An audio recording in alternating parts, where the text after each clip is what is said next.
This is the bundle of acupuncture points from the first 5 episodes.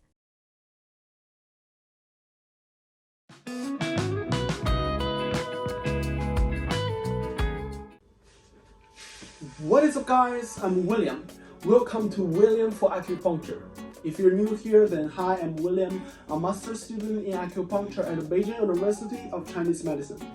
So before we get into today's topic, we need to talk about a few key muscles. And don't worry, I promise this won't turn into anatomy class.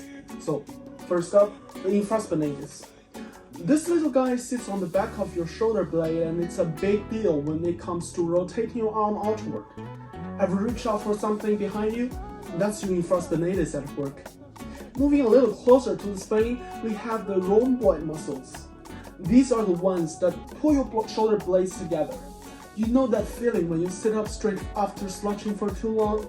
Yeah, thank you for your rhomboids for that. And finally, the pectoralis major, or as most people know it, the chest muscle. It's the one that helps you push things away, like when you're doing a push-up or shoving a stuck door open. Alright, now let's see how acupuncture actually works to treat pain and dysfunction. First of all, I'm definitely not going to tell you that Kenzo works for back pain just because it's located on your back. If that logical makes sense, then living next to a bank should make me rich. So this reason lies in the SanCai Acupuncture technique, where we divided needling into 3 layers: superficial, middle, and deep. When we use superficial needling, we relax the infraspinatus muscle, reducing its tension. And here's the cool part.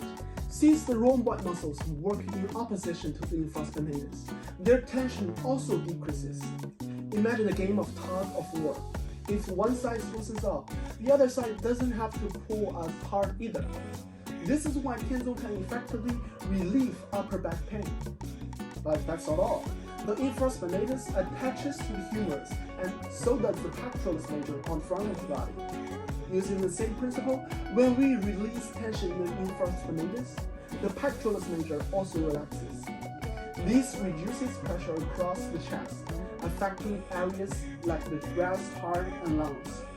That's why we say Kenzo influences the body in a 3-dimensional way, treating not just the back, but also the front of the chest. So next time your upper back is killing you, even if you don't know how acupuncture, massaging this point is a great way to get relief. See, I told you acupuncture is based on a real science. I'm not here to throw around mystical explanations or make it sound like magic. Avada Kedavra! Alright, so there you have it. Kenzo, not just a magical point, but a scientifically backed method to help with upper back and chest tension. It's all about understanding how the muscles, nerves, and body interact, and using acupuncture to tap into that balance. Pretty cool, huh? If you are feeling intrigued by how acupuncture actually works and want to learn more, be sure to hit that subscribe button so you don't miss out any of our next episode. And remember, next time when you're dealing with back pain or just need to unwind, this point is you go to. Thanks for watching, and I will catch you in the next one. Keep those needles sharp and your curiosity sharp. What is up, guys? I'm William. Welcome to the next episode of William for Acupuncture. If you're new here, then hi, I'm William, a master's student in acupuncture at Beijing University of Chinese Medicine. Today we are diving into the world of Jianjing, known as the shoulder well acupoint, and I guarantee by the end of this video you will see why this little spot is a game changer for those nagging neck and shoulder issues. Let me ask you, have you ever felt that tight, stiff, heavy ache in your neck? That soreness and dragging feeling that makes every move a chore? Chances are you might be dealing with cervical spondylosis from long hours of desk work and constant phone scrolling. So where does our today's friend locate? It is right at the highest point of your shoulder, where your neck gracefully meets your shoulder. And before we get into how Jianjing works its magic, let's talk about muscles. The big player here is the trapezius, a real powerhouse that lifts and stabilizes your shoulders, keeping your posture in check. It's just like an unsung hero of your upper back, working hard all day until it just can't take the string anymore. Then we have the supraspinatus and the levator scapulae.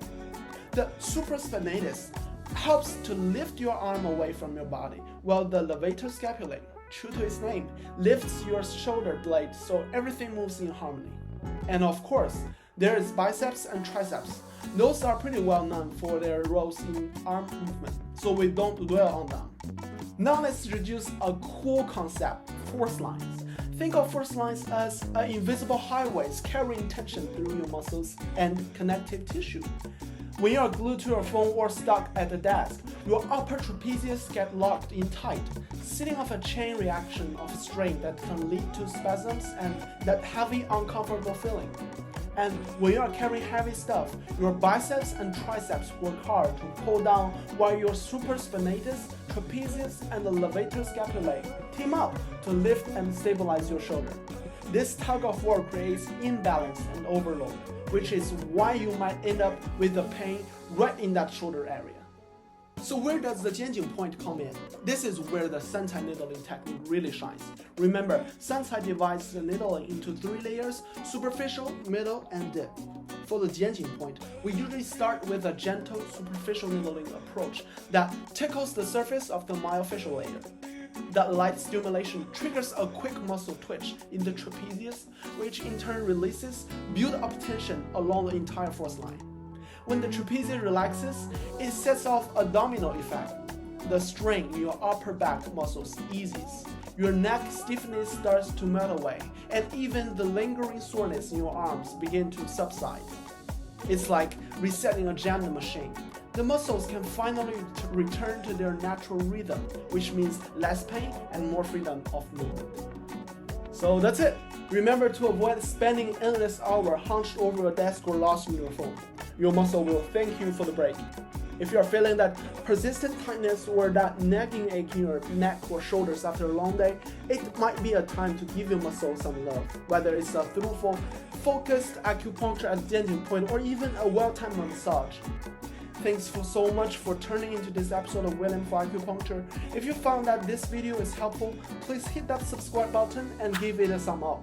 I can't wait to share even more science-backed acupuncture insights with you in the next episode. Until then, stay curious, take care of your body, and keep smiling. What is up, guys? I'm William. Welcome to this episode of William for Acupuncture. If you're new here, then hi, I'm William, a master's student in acupuncture at the Beijing University of Chinese Medicine. Today we are diving into one of the coolest, most offbeat acupoints out there, Amian. Yeah, Amian is what we call an extra meridian point at a bit of ripple that doesn't play by the usual meridian rules. But before I tell you why this quirky point might just be your ticket to dreamland, let me ask you, how long does it usually take you to fall asleep? Are you lying there tossing and turning with your brain replying your favorite movies or even imagining yourself as a superhero princess? If that sounds too familiar, you might be wrestling with insomnia. Now we know there are plenty of reasons why sleep can be so elusive. Stress or non-stop lifestyles and even that classic yin-yang imbalance. But we're not getting into yin-yang today. Instead, we're going to focus on something more down to earth. The anatomy behind it all. For starters, Amian is located just behind your ear, on the side of your head, making it prime spot for calming both your body and your basic mind. So before we jump into how stimulating Amian can work wonders for sleep, let's get to know the muscles around that area. First up, the rectus capitis posterior major. Think of it as your neck's trusted support beam that keeps your head steady. Then there's obliquus capitis superior, which helps you rotate your head smoothly, and the obliquus capitis inferior that works right alongside it. All these muscles attaches to the atlas, the very first cervical vertebra.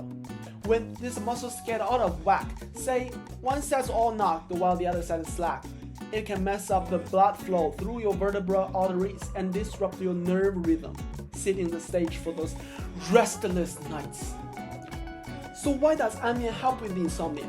With the SanCai needling technique, instead of just a superficial poke, we carefully guide the needle tip to make contact with the transverse process of the cervical vertebra, usually around C2. When the needle hits that exact spot, patients often report feeling a diffuse, almost spreading sensation that radiates toward the back of the head. It's like a gentle wave of relief washing over those tight, overworked muscles. This targeted approach helps release tension in those tiny muscles that often go unnoticed but play a huge role in maintaining balance in your back and neck. As the tension eases, normal blood flows resumes and your nerves get back into their natural rhythm. No magic, no mystery, just a pure anatomical science doing its thing. Alright, here's a quick takeaway. Try not to spend every night glued to your phone or chained to your desk. Give your body a break, let those muscles relax, and you might just sleep like a baby. Thanks for hanging out on this episode of William for Acupuncture. If you enjoyed this deep dive into the science of sleep, hit that subscribe button, smash that like button, and share this video with anyone who's been tossing and turning. I can't wait to share more fun, science-backed acupuncture insights with you in the next episode. Until then, sleep tight and keep it balanced. What is up, guys? I'm William. Welcome to this episode of William for Acupuncture. If you're new here, then hi, I'm William, a master's student in acupuncture at the Beijing University of Chinese Medicine. Today, we are diving into one of the most famous acupuncture on this planet, He Gu. Whether you are from the east or the west, you've definitely heard of this point. But here's a fun twist. It's not so much about where He Gu is located, as it is about where the needle tip actually ends up. You might confidently point to the web between your thumb and the index finger. But if someone asks you exactly like how deep or at what angle to needle it, chances are you'd be a little bit stumped, right? And that's perfect normal. In fact, the true art of He Gu lies in tailoring the needle's placement based on the effect you are after. In acupuncture, the tissue layers you target can shift the effective location of the point. And today, He Gu is the perfect example of that dynamic principle. So before we jump into the different needling techniques, let's take a quick look at the anatomy of this area. He Gu is generally positioned near the second metacarpal bone, and understanding the surrounding structure is key. First up is the dorsal interosseous muscle. This muscle sits snugly between the metacarpal bones and is essential for spreading your fingers apart. Without it, your hand would be stuck in a permanent fist. Next, we have the adductor pollicis. As its name implies, this muscle brings your thumb toward your palm, enabling you to grasp and pinch. Both of these muscles play a critical role in hand movement and also influence the way we use He Gu for different therapeutic effects. And now let's break down the three primary techniques we use at the He Gu, each with its own distinct effect. First, we have the shallow needling. When the needle is inserted just beneath the skin, you will feel a sharp, almost stinging pain. This isn't meant to torture you. The area is rich in pain receptors and capillaries, so the initial sting is expected. What's happening here is that by provoking a controlled amount of pain, we trigger a sweating response. In traditional Chinese medicine, this sweat therapy helps expel pathogens by opening up the pores. It's a technique often used to kick-start your body's natural defense, especially during the early stage of an illness. Next, we move to a slightly deeper technique. In this approach, the needle is advanced until its tip resets on the fascia covering the dorsal interosseous muscle. At this step, the doctor adjusts the needle tip toward the upper arm and initiates a gentle vibration.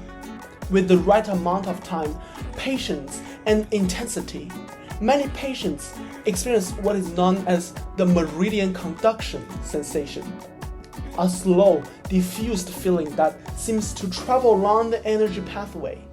It's that classic acupuncture moment when you sense a wave of energy moving away from the needle. Of course, not everyone experiences this, as it depends on both the practitioner's skills and the patient's individual responsiveness. Finally, we have deep needling. When the needle is inserted even further, its tip will eventually make contact with a second metacarpal bone. At this point, you will feel a deep, aching pain, courtesy of the periosteum, a sensitive, nerve-rich layer covering the bone. Although this pain is more pronounced, it isn't without purpose. The stimulation of the periosteum sends signals through the nerves and blood vessel, which can be incredibly effective in treating various types of pain, such as headache, toothache, or even jaw pain. This deep approach is all about using the body's own pathway to transmit relief to areas that might seem far removed from the hand.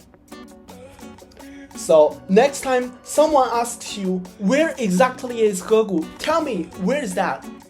Don't just point to the general area. Instead, ask, what effect do you need?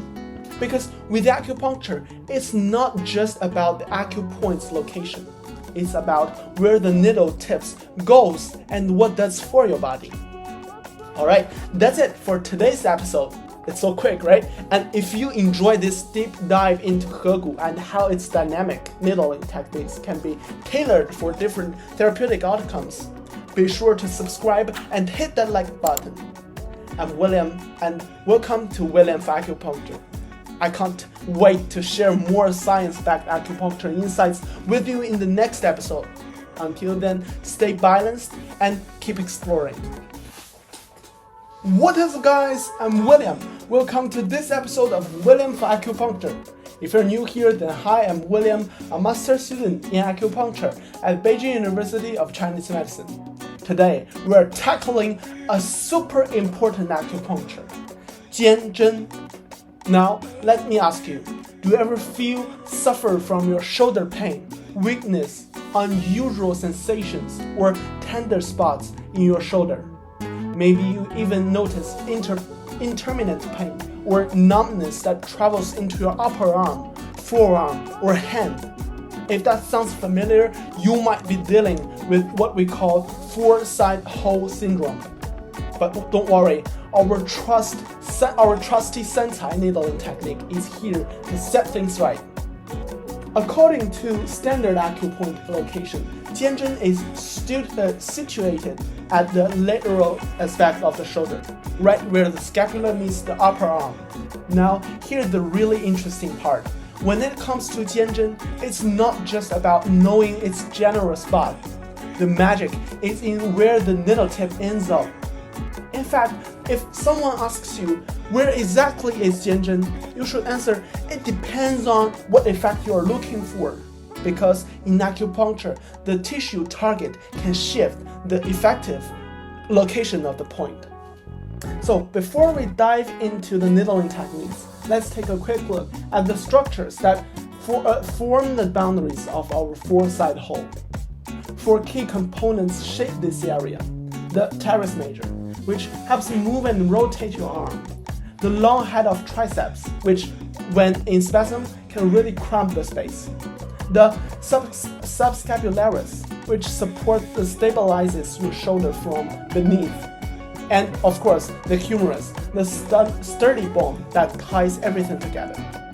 When the long head of the triceps goes into spasm, it narrows the four-sided hole and squeezes the axillary nerve running through it, leading to the pain, numbness, and other annoying symptoms you might feel.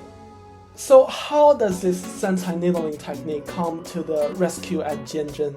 We use a three-layer approach: superficial, middle, and deep. For this point, we start with a shallow insertion. The needle is gently placed just beneath the skin so that its tip touches the myofascial layer, covering the long head of triceps. That process, gentle contact triggers a rapid twitch in the muscle. releasing its tightness and allowing the four-sided hole to open up again. And when this tension is released, the axillary nerve is freed from its compressed state, and your symptoms begin to ease away. Alright, there you have it. 肩针. It's so quick, right? Learning acupuncture, this is that, so easy, right? And 肩针 isn't just a fixed spot on your shoulder. It's a dynamic tool that works best when the needle is placed exactly where it needs to be to achieve the desired effect. If your shoulder ever feels weighed down by pain or numbness, remember that a targeted, well-excused acupuncture treatment at the 肩针 can be a game changer. Alright, thanks for turning into this episode of William for Acupuncture. If you enjoyed this upbeat look at how 肩针 works to relieve four-sided hole syndrome, be sure to hit the subscribe button and hit the like button. I can't wait to share more science-based, feel-good acupuncture insights with you next time. Until then, stay happy, stay balanced, and keep that energy flowing.